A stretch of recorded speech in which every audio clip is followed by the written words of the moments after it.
Okuja Abeebembezi omukwezi kumwe ente zirengeire 20 embuzi empunente zirengeire 9 nizo zeberwe. Nabakahiza ente bazimazira mu rugo embuzi z'abantu entama z'abantu koko mukwata wa muto mukoti yamara emyezi 3 akora ki mbwe natarihangana wara kwetaga ebi n'ebindi bigambirire mu rukiko rw'abakirinju oshitamire mu rwizi wera muri MBARARA district. Suspects ngendo orashanga tungamire ente ariyo nagibaga agitire mu muha iyo ndere ese mukanjira kuziya wicyo wati nzirara ebyanje buriya na Moses kavunduguza nabwijuka twatitire hiteka mu bakwato inente yeshuma tukoreki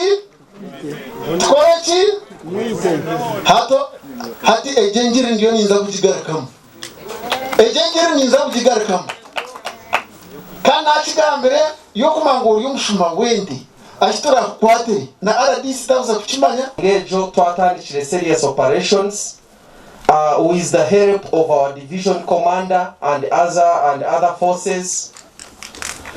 We've started serious operations as I talk right now. Yesterday but one, about 6 thieves were remanded. Mr. Moses, I think you are aware about that.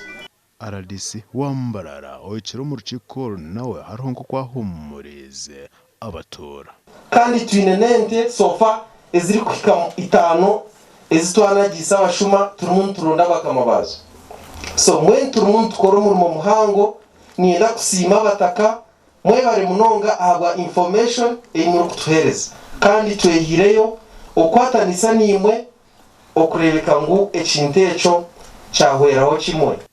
Wa TV West ndi Senyomo Gideon.